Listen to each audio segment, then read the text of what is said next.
Oh yeah, that was fun stuff. Oh, absolutely. Absolutely. Absolutely.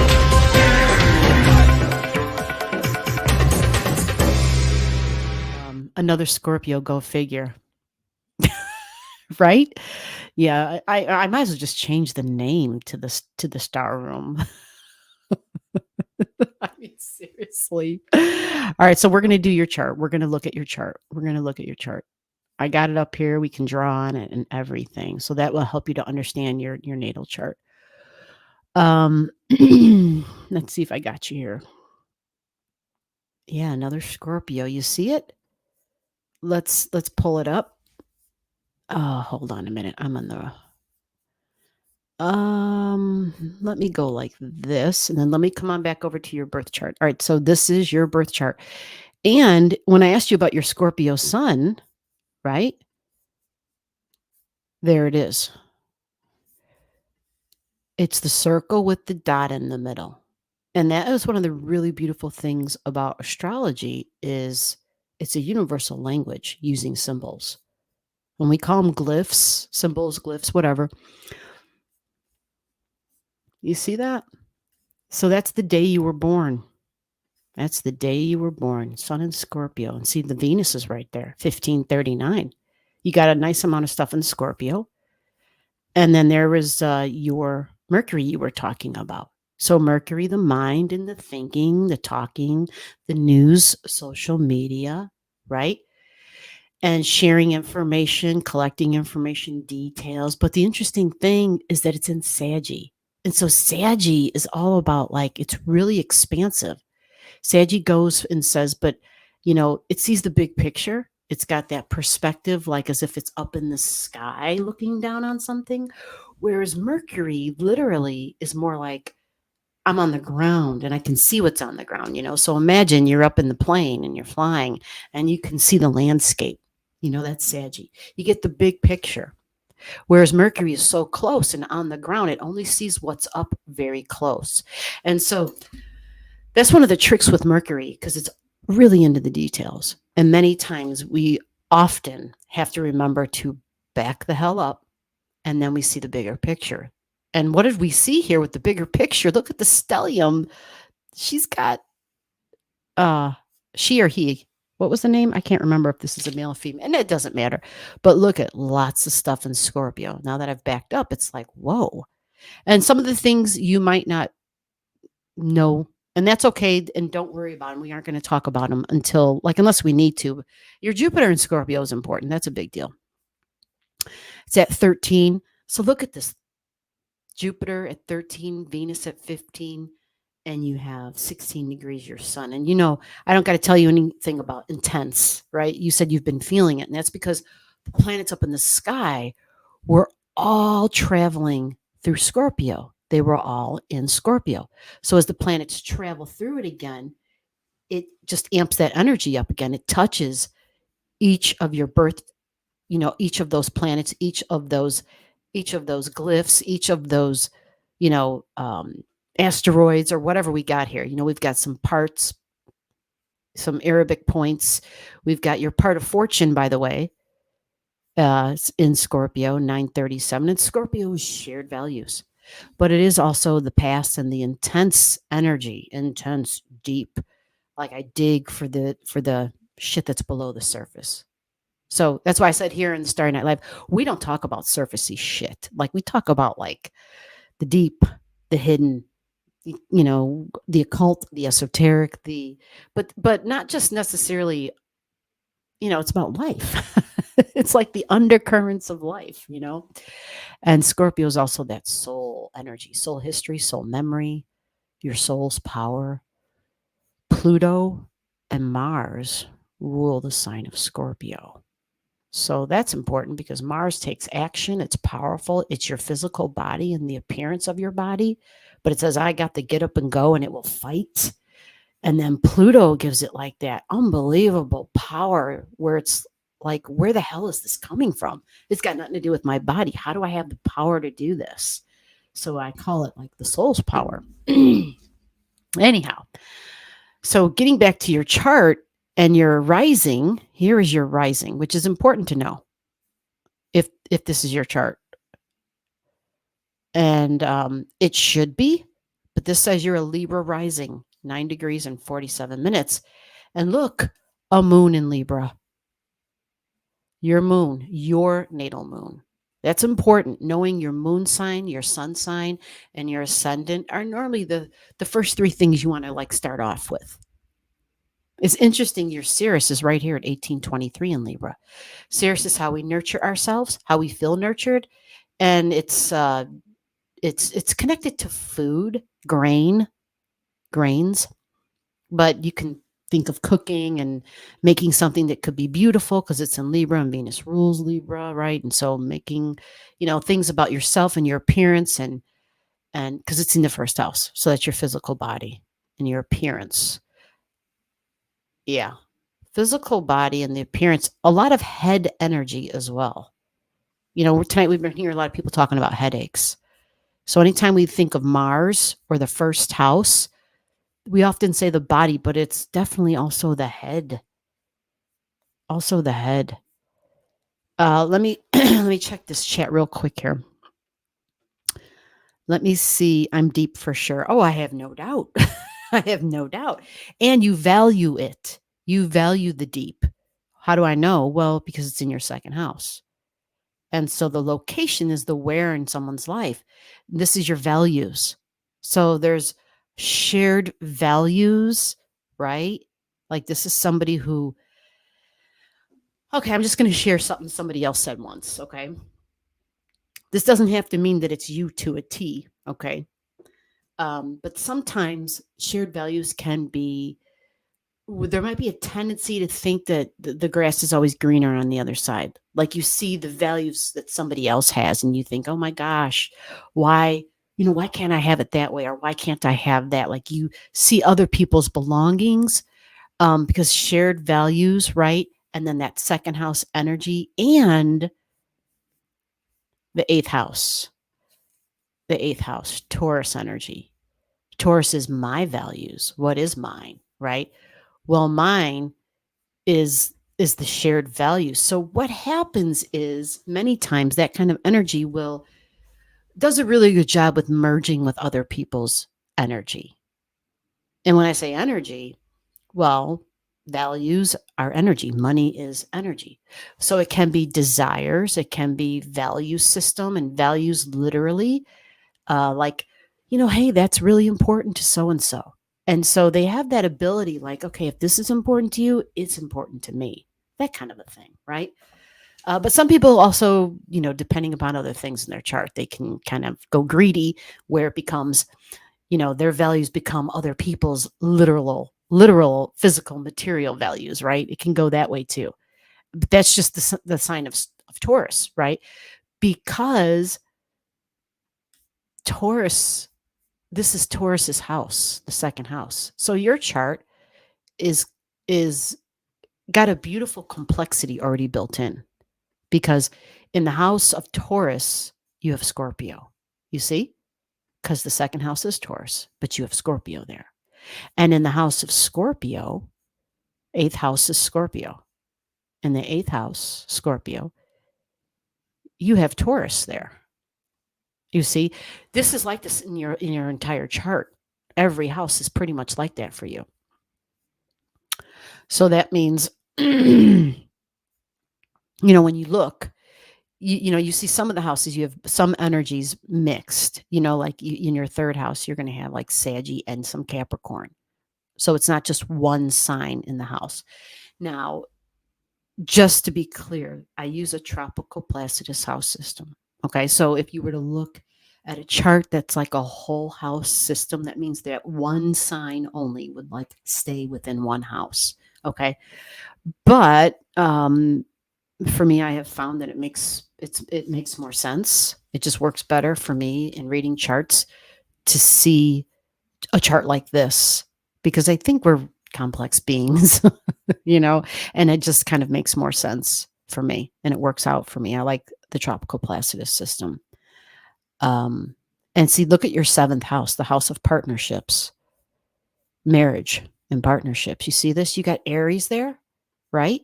You've got Aries, but look, do you guys see what she's got, or he, or whoever this is? I'm sorry. I don't mean to. Let me look at the name again. Yeah, I don't know. This could be anybody. Soul River, male, female, or whatnot. Maybe you don't identify with either. It doesn't matter. But you have vertex, conjunct your south node. South node is a point of release. It's the past. Interesting. Really interesting. It makes me think like, wow, that got to be kind of tricky in the seventh house. Seventh house is normally partnerships. So it's like these are people where we're willing to partner up with, right? Well, when we think partnerships, I don't know why, but I think we kind of think long term, right? Or some sort of amount of time connected to that. But a south node says like we're over, we're done, we're ending. Like that's what the south node connects with. It says this is the past. So it's almost as though you've come in this lifetime connecting with individuals, and there's so much thing about like fated energy here, like it was meant to be. It's like you've come in to meet those individuals where you actually will have history with already, even if you don't remember, but your soul remembers, right? There's already going to be that history there. But then it's almost like we came in to say goodbye or some shit, because you got the vertex conjunct the south node. And so the vertex point represents people and events that come into your life and that leave your life. But again, the south node is I'm letting go and I'm releasing. Now, again, this could mean like your idea of relationships, or possibly you're releasing the spontaneity and the newness or the constant restarting of relationships, because Aries loves to start shit. Like it loves to have new relationships. The newer it is, the fresher, the new, like hot off the market, brand new. It's exciting for Aries. It's shiny, it's new. It's like, oh, I got to have that, right? So, uh, Aries is Aries is described like, it's better as it matures. The older it gets, the more mature it gets. It's that fine wine, right? It's been around, and so it sees itself, right? And so it's kind of known as the child of the zodiac, because it's just been, it's very impulsive. It's very impulsive. So this energy and its impulses, um, zero patience, no patience. Yeah, that's Aries energy. Now, because it's in your seventh house, it kind of describes, it could possibly, you could see where maybe you've had partnerships. And this could be business partnerships too, by the way, for the seventh house. It's personal and it's business. It's both. It's both. So maybe there were partnerships that began and that ended quickly, right? Maybe that happened. And maybe it was just like, oh my God, like, how did that happen? It just began, then all of a sudden it's over. That kind of has that vibration to it, for sure, connected to vertex. Really big, really bold, and just very strong and very fiery energy, very fiery. Mars gets angry easily, and I say Mars because Mars rules Aries, and so this is the appearance, youthful looking, right? That's Aries energy, very youthful looking. It's about the physical body, so appearances matter, right? Appearances matter here. Something about the head too. Usually, when Aries matures, it learns a little bit more about how to handle the compromise, which is Libra. How to be the person who can be the ultimate diplomat, which, by the way, look, you've got your moon in Libra, which means being fair, is going to be important to you, particularly with yourself. It's the Aries and the, or I'm sorry, Libra moon in the first house, self, first house. First house is the same as all those Aries keywords I gave about partnerships. So it's kind of fascinating, to see when I see charts that have that. It's not super uncommon, but it's just it adds another layer of complexity to a chart. So a lot of your complexity, a lot of your diplomatic power, which is all Libra and energy, is in your 12th house. That makes it kind of hidden. So some of it is a little bit hidden, you see? Like, yeah, partnerships, 5 degrees. You've got it in the 12th house. It's hidden. Now, does it have to stay hidden? No, these could be people who don't live near you, people who are, oh, I don't know, across the ocean, right? Partnerships, business partnerships, uh, you know, relationships that were that were just like, yeah, long distance relationship type thing, because Juno is right there, and Juno is that person you'd be willing to commit to. And Libra, yeah, the whole idea about being fair and equal is going to be important, really important. But it might have been missing. You might have noticed times in your life where it was totally absent, you know, especially if you had never, because this is so behind the scenes, 12th house, it's the hidden. Many times it's the subconscious at work. And well, it's sleep, right? It's fantasy, it's sci-fi, it's very dreamy. So maybe some of those people were, they were out of reach. And so, well, yeah, if our fantasy is out of reach, it makes it difficult to make it a reality. So you've got some complex stuff, some complex stuff. So I didn't even really talk about your sun, but it's Scorpio, and the sun is how we shine. It's how we show up in the world, like how we radiate our authenticity, our authentic self. Okay. So it's about our ways of creatively expressing like who we are, standing out and just being like, this is who I am. If it's Scorpio, Scorpio can be combative. Scorpio is willing to fight. Scorpio is intense. It's deep, right? It can make those deep bonds, energetic bonds. It can have emotional bonds, stuff again attached to the past, and it can make those deep bonds, especially with feminine energy, possibly mom, but feminine energy in general, because Venus is nearby. This technically would be considered combust because your Venus is close enough to the sun, but it's not the exact degrees of the sun. So technically, your Venus kind of gets covered up and hidden. Like the sun kind of takes over Venus's energy, and it takes on really more of that Mars energy and Pluto energy, stuff about the past and deep bonds, and just we think of digging and searching, but doing it like below the surface, looking, like trying to connect to the other side, the veil even. Yeah, I see you got your Saggy over here. Sagittarius in I'm sorry, your Saturn in Saggy. My brain is doing a lot of backwards stuff today. So Saturn is your work, it's your goals, and you've got that in Saggy. So working for overseas, maybe your company, maybe you have worked overseas. Maybe, yeah, that's possible. Maybe you even had like neighbors and have lived, but digital neighbors or communication with people who are overseas because it's in the third house.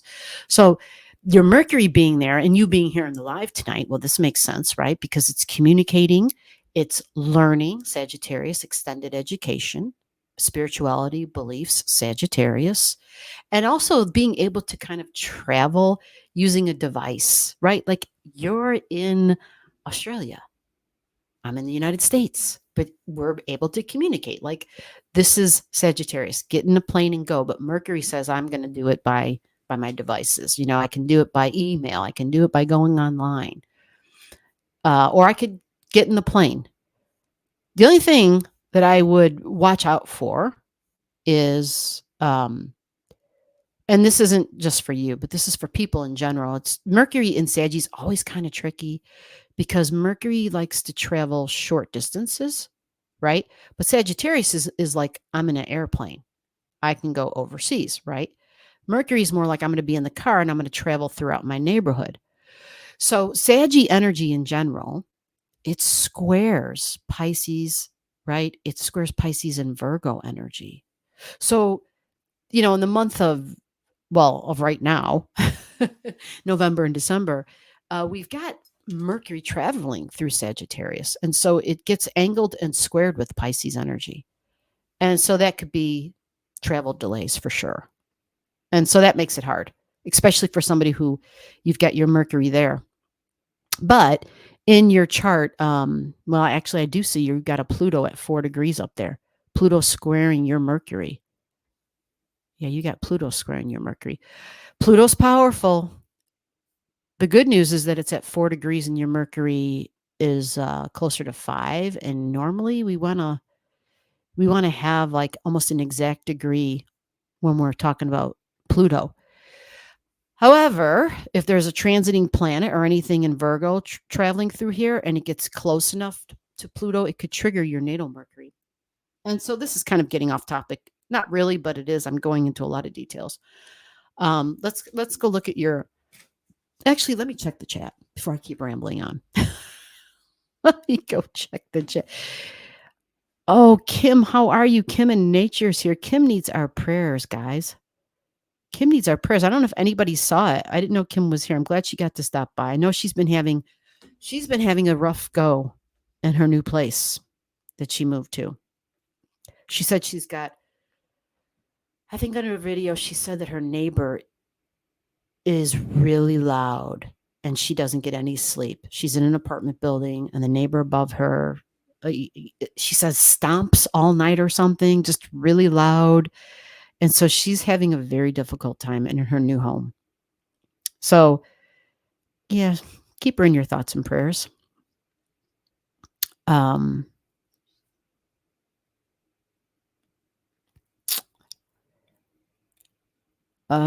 Yeah, Stacy, go. It's okay. Yeah. Stacy, if I had a migraine, I absolutely would not be here. I would not. I'm just letting you know. I would not. I would not. So go and chill. You girl, the amount of work you do for the Starry Night Lives, yeah, you deserve some time off. You deserve some time off. Go and chill. Go have you get in that nice comfy chair that you got and do whatever you got to do to take care of that migraine. Don't worry about being here. Please. I would much rather that you go take care of yourself. It's all good. I don't care that there's, whether it's 5 people here, it's okay. It really is. If I've got someone here who's never had their chart that they've never seen before, then it's worth for me to look at. Yeah, this is November 9th, 1958. That's right. That's the chart we got drawn up. I know I'm probably going a little backwards in the chat here. The Owl Whisperer. Oh, yeah. Yeah, definitely send me a picture. I want to see what kind of an owl that is. I'm kind of a, different owls mean different things. Just saying. Okay, just met 2 guys last month who build tiny homes. Oh. Uh-oh. Uh-oh. Damn. I don't live over there though. If I do, gee, it's because of Allastrology. Okay. All right. I'm late, but I made it. Oh, Kim, I appreciate it. Okay, I just saw Kim showing. No, it's all good. I'm so hungry to understand my chart. Well, yeah, I've probably already said too much. It gets, when I throw out too much, it gets discouraging. My Mars in retrograde in Taurus. Okay, good. Let's go there. I was about to go on to that, but yeah. So you have the Mars retrograde and you know it. Okay, good. That is what I was about to talk about, but I wasn't sure. I know I got a cat at the door. If you had said something else and I kind of wanted to slow down in case. Yeah, retrograde Mars can be tricky. I think if anyone's going to ever have a retrograde Mars, I think Taurus is the sign to have it in. I think that's a blessing. I do. I do. The only thing I don't like about it is the degree that it's at, because in Taurus at that degree, it means it's like a, maybe it's a good thing. It's the galactic centers in Saggy at 27, 26 in your chart. 26. Yeah, here it is. There's the galactic center at 26. You see the matching degrees? 26 degree. And it's the galactic center. Yeah.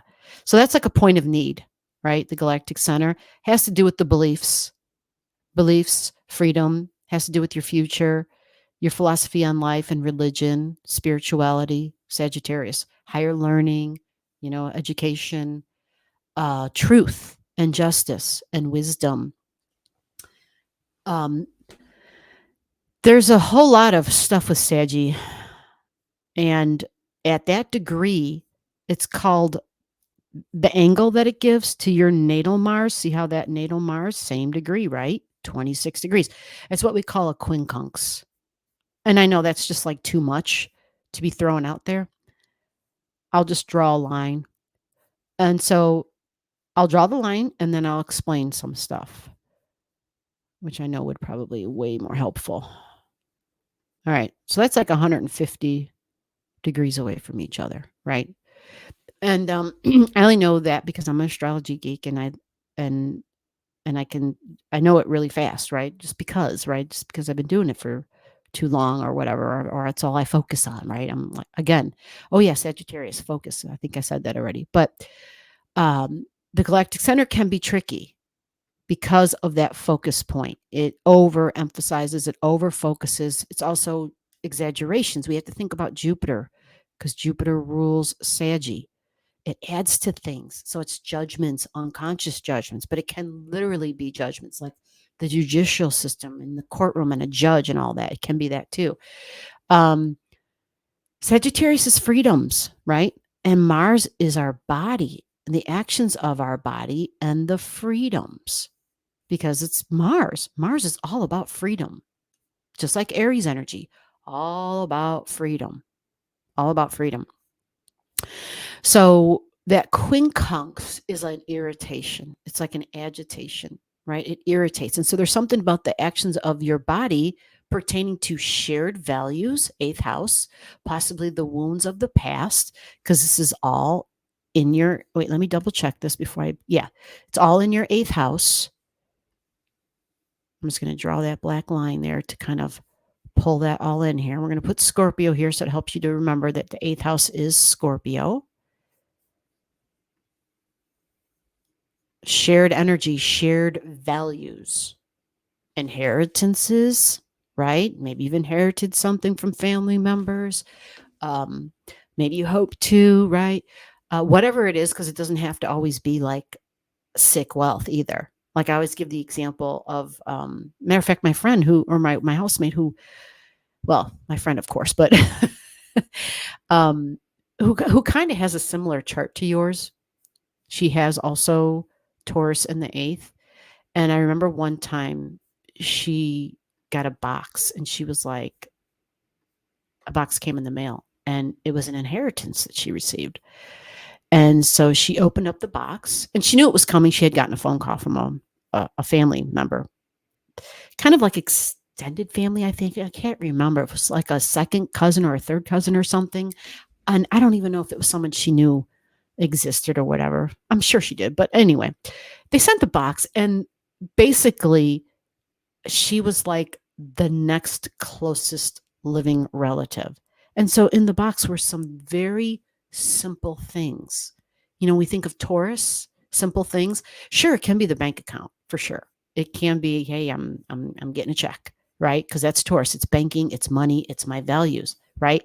But Taurus is the creature comforts. So it can also be some of the like really like mundane things as well. It can be. It just depends, right? Like for her, when she opened that box, it was just some really simplistic stuff. It wasn't anything where it was super meaningful. It was just like, these were their last belongings. This was someone who was older. They didn't have much, and this was all they had. And I thought, well, next living kin, like send it to them. And so that's what she got, you know. So it doesn't always have to be something like cha-ching, right? Even though it can be. But getting back to Mars, the freedom of my body and the actions of my body, right? My ability to do work on my own. Mars likes to work alone. When it's got really intense, strong energy, which a Mars in the eighth house is going to be super intense, especially with something that it values. So this can be intense love attachments, right? It can be like maybe you can think back in your life, or maybe recently, but usually when people age, they if you're beyond 30 years old, if you've gotten past your first Saturn return, and especially if you've gotten past your Chiron return, we mature, like we just experience more relationships, we have more experiences in general. And so we see how many times our very own desires get in the way and can create like over attachments, possibly to objects and things, even, and people sometimes. But let's see about that in the fourth house for you. Okay. So your fourth house is your home and your family. And you have Capricorn and Aquarius there. So this is mom and dad. Fourth house is mom. Moon is the mom. The moon rules the fourth house, right? So mom is the moon. It's feelings and emotions. In this can be, you can kind of maybe your mom might have been a little distant and cold. And maybe dad was too. Maybe there was a lot of heavy burdens, duties, and responsibilities at a young age, possible because you got Capricorn in the fourth house. Aquarius, though, having Aquarius also in your fourth and having Chiron, the deepest emotional wounds from the past. Ooh, and it's connected to, I think that's, is that Hermes or is that Pan? Hold on, or Pan. Let me see. Let me go see the other glyph. If I can find it. Where the heck is it? Oh, that's the second one. How weird. I can't find the first one. I'm looking around the whole chart. Oh, well, then maybe this is Hermes. Maybe I took the other one down. So maybe, okay, Hermes, this is interesting. So just so you know, like, this is astrology. It's science. It's cutting edge. It's, being like the inventor, doing something different. This is about ideas. This is detached energy, someone who can remain detached, right? So there's a wound here, and it could be associated with mom and family and extended family, even possibly because it's group energy. So we think of family. So it could even be like grandparents or something, because there's a wound of some sort, right? Somebody older, masculine energy. Yeah, this is masculine energy. This is masculine energy. And it's in the fourth house. So it could be difficult. And it might have been difficult for childhood. There might have been some difficult stuff there. I will add, though, that when you have a Mercury in Saggy, that's your mind and the way you think. Saggy is optimistic. It's very fiery, very optimistic.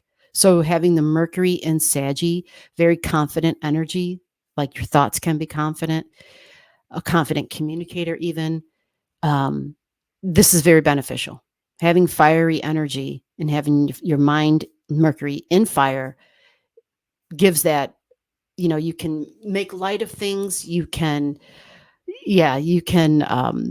find ways to uplift those thoughts, because the thoughts you keep have everything to do with how you feel. And Chiron and that wound with friends, something about friends being a disappointment or a letdown in some way, shape, or form. Group energy. Yeah, group energy. So the home and the family. Let me see what else we got. I think this was like probably too much to begin with, but what I'm going to do, because Uranus has kind of jumped out at me. So I'm going to point the Uranus energy out. Uranus is the ruler of Aquarius. And I said it was science, it was astrology, right? So it's like space, right? It's, cutting edge, it's inventions, it's airplanes or anything like something big, right? Public transportation even. Um or I should say those things that create the public transportations, planes, trains, automobiles type of thing, boats. Uranus energy, having it in Leo, Uranus can be like the awakener. So it's shocking and surprising, even. So there might have been, your Leo energy is in the 10th house, really creative energy, really creative. So, not sure if you're into the arts, but something unbelievably unique and different that would set you apart because that's Uranus. It's all about being authentic and being the original thinker, the original ideas, being very different. And this is where we let our freak flag shine, where we're just like, I don't give a shit what anyone thinks. It's Uranus in Leo. Leo is also about authenticity. And Uranus being here, woo, can be some disruptive stuff. So you have that in your 10th house. And, this is also connected to humanitarian and social causes, by the way. Yeah. So something, like trend setting, something different, something nobody else is doing, right? It's got that vibration to it. And then, yeah, your midheaven. Let me point that out. I'm sorry. I should have done that. Midheaven. This is your long term goals and ambitions. Some say it's the career, vocation type of energy, though. Long term goals and ambitions. You have yeah, you see, Cancer is the moon. Yeah, I did say the moon was the 4th house, and it is. That's the thing about astrology. You're going to see multiple things in multiple places, but they're the same. Cancer's in the 4th, but you also have it at your midheaven. The moon is family, but it's also your emotions and your feelings. All right. So when it comes to your goals and your ambitions, look, you got something there at that same degree. Wow, this is at 13 degree. This is like a divine feminine energy you got at your midheaven. Woo, interesting. Well, gosh, I would love to hear what you're doing with this kind of energy. The public, Cancer, home and family, but also the bigger, greater family, the public. Do you work with the public? Right? Higher education, teaching, learning. And I'm saying that because you got Gemini in the 9th and Saggy in the 3rd. That's the placement of the teachers. So whether it's a college education, whatever, like something to do with teaching in some way, or the forever student, like how many degrees do you have, that kind of thing, right? And then being able to work with the public. And maybe you're able to do something creative and artistic. Whew. All right. Um, Oh yeah, what is about the Mars being in that strong retrograde? So when I talked about the quincunx energy to that Mars, I know, I'm sorry, my Mercury's going insane with the details and everything.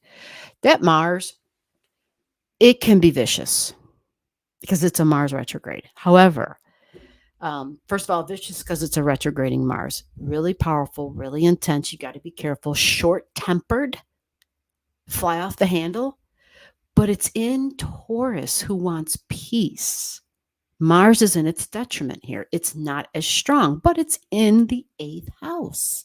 So it's powerful because it's in the 8th house. You see, it's complex.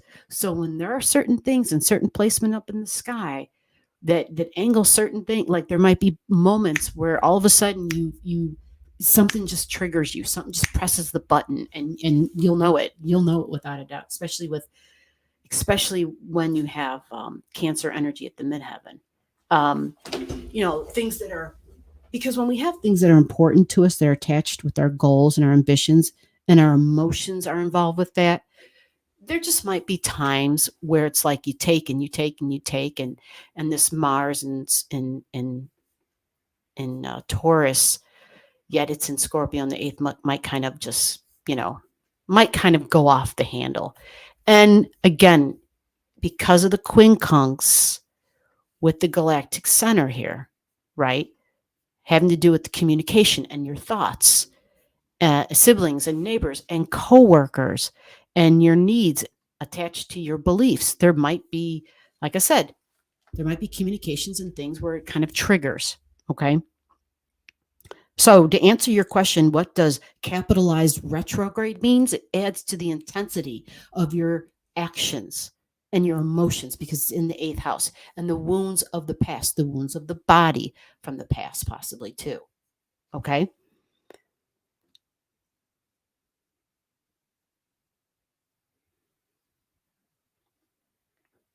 Oh yeah, with all that Saggy energy and justice for sure. Yeah.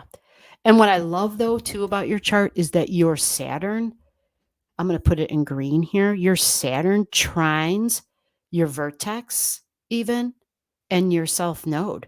You see that? That's a trine because they're like almost the exact degrees. Your Saturn is 23 degrees of Saggy down here. Saturn is on the authority figure, work and the rules and the duty, the responsibility.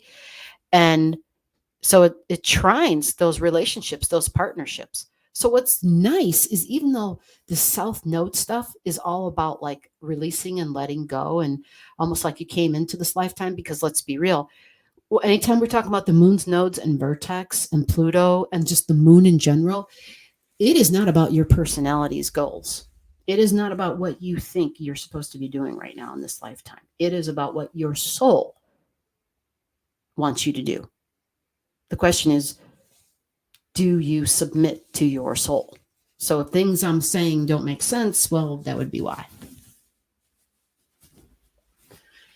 That would be why. These are the commands that we get from our soul, the direction that we get from our soul. Okay.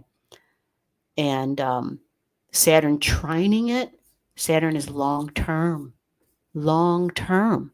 So you may be able to accomplish long term communications with people, like even if it's people that maybe you aren't, maybe they were people that you broke it off with at one time or something. But have you been able to keep in touch for some reason and in some way? Because like Saturn is all about time, but it wants it for long term. Like I know even my housemate, one of my housemates, she doesn't have her Saturn in Saggy, but oh my God, she's got friends that she remembers, like her whole neighborhood from when she was a child. They all like, I think they have like a Facebook thing. And it's like they all still, not that they're best buds, but they all like keep in the loop, and I'm just like, oh my God, yeah, I would have no clue. So there's a lot of connections to the past and time, things that are old. Yeah, boondocking with Dennis is here. His way of saying that would be, "Oh, I like rusty." He likes rusty old things, and that's Saturn, that's Capricorn. Rusty old things, that's Capricorn. And again, uh, there's a room that I'm in here, and there's like oh my God, there's a rocking chair in there that's made for a very small child. It's hers from a long, long, long time ago, right? So she's got objects, things, material, tangible things that give her emotional security. It's like security blanket and Linus because it's material and tangible. There might be material and tangible things that emotionally stabilize you and make you feel secure. Okay. And so that's kind of that. All right. Oh, what do you see about my Uranus placement natally? Well, it's in your 10th house. Did you hear what I said that? It's in your house of goals and ambitions. The Uranus energy, the placement's in the 10th. So this is long-term goals and ambitions. It could have to do with, job and career placement. Like I said, vocation though. So it doesn't, could be that thing that you do. It's like the higher calling, right? There could be something attached to it. It's a very unique placement. Now, because it's connected to Scorpio energy for you, it's going to be connected to your Scorpio sun because yeah. So because it's connected to that, it's going to be about the deep, things that are deep, shared bonds, possibly the occult, right? It could be about loves, right? It could be about people that you were physically intimately involved with, but it can be people that you were, energetically bonded to. Energetics, right? The energetics of a thing. But the wounds, like when we have a lot of Scorpio, there can be a lot of wounds. Okay. A lot of wounds from a long time ago. And what happens is in this lifetime, some of those wounds, again, we don't recall them maybe, but they get triggered by the experiences that we have now. So there's something about possibly even to me, I would take this energy and I would, like, if you're doing any sort of creating, I would take those wounds from the past. And if it's not wounds you can connect to and be like, oh, this is a wound from this, so what? If you can pull that intense emotion and put it into, I don't know, put it on canvas or put it into words. See, Leo in the 10th, these people, they're really creative. They like color. Sometimes you see people show up who like, oh, I don't know, costumes, uh, theater, even.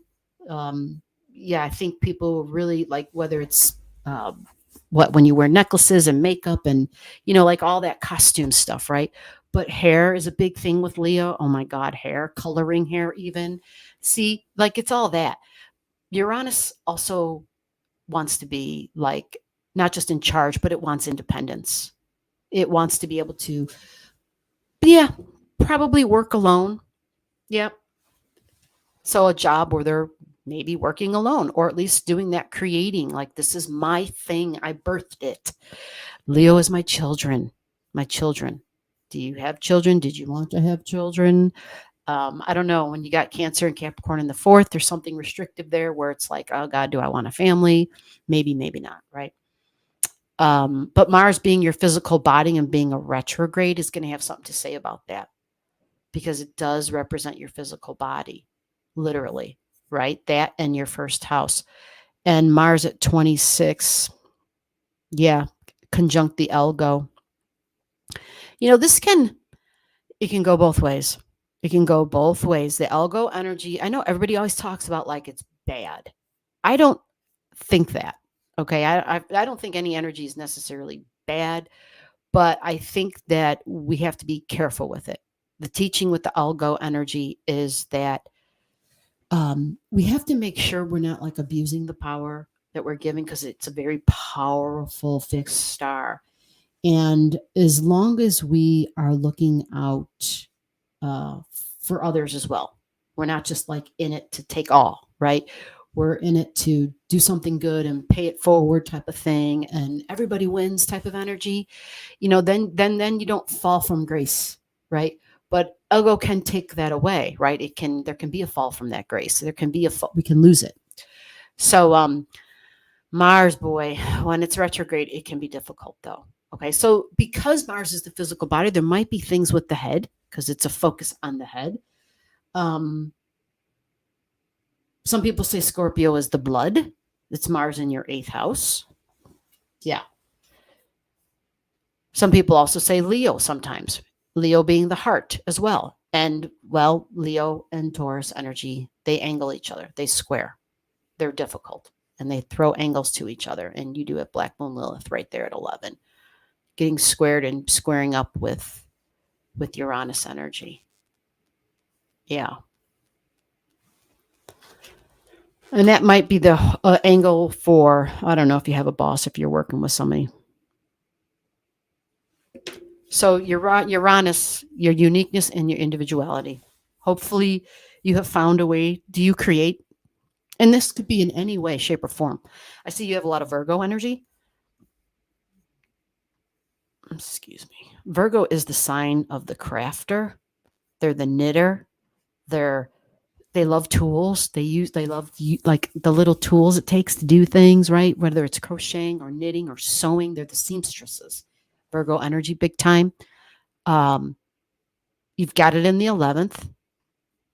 And that's, again, humanitarian energy. It's also the friend energy that I spoke of a little bit earlier. Having Pluto there means you're going to meet up with friends. Pluto, the past, soul history together.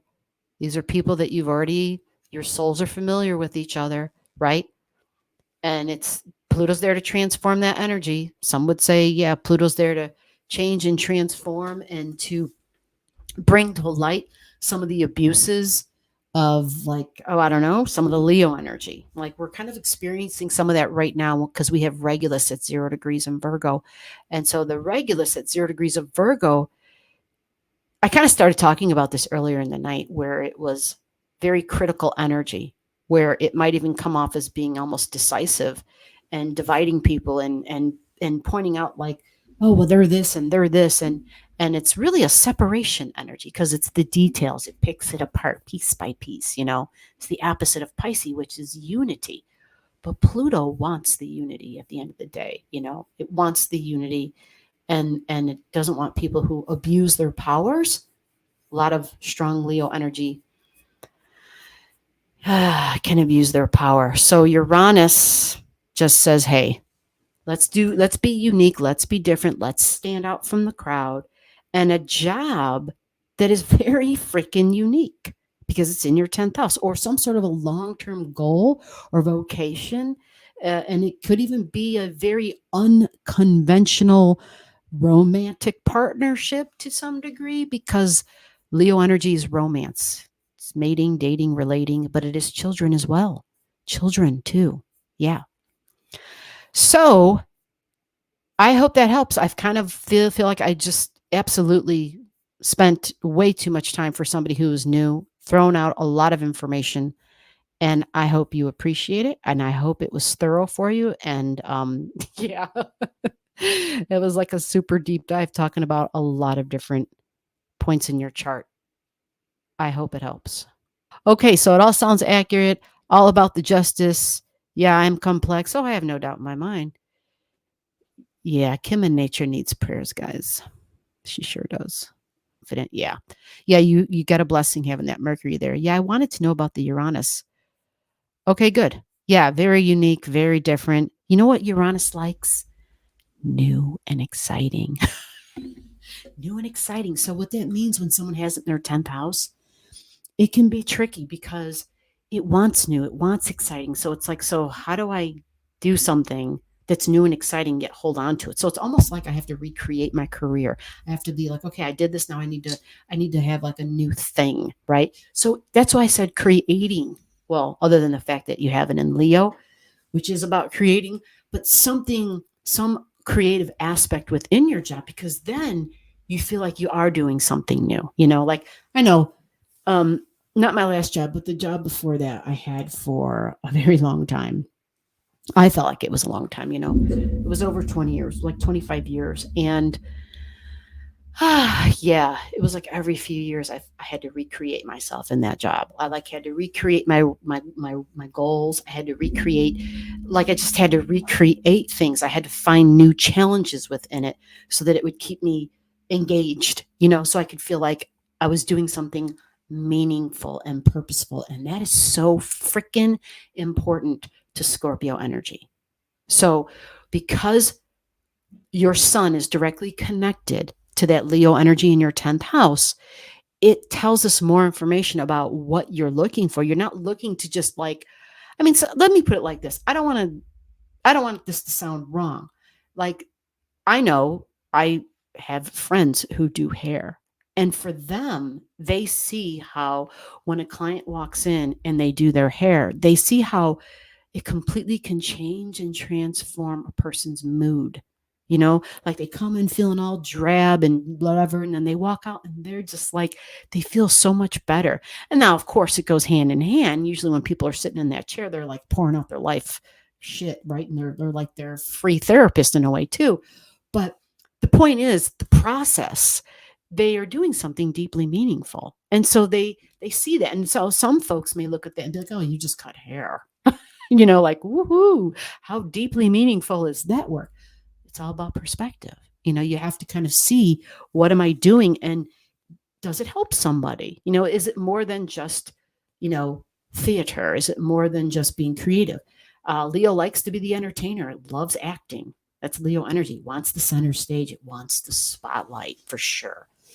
So having Uranus there, you might sometimes do things that, you know, are a little risky even. Can be very risky. So keep that in mind too.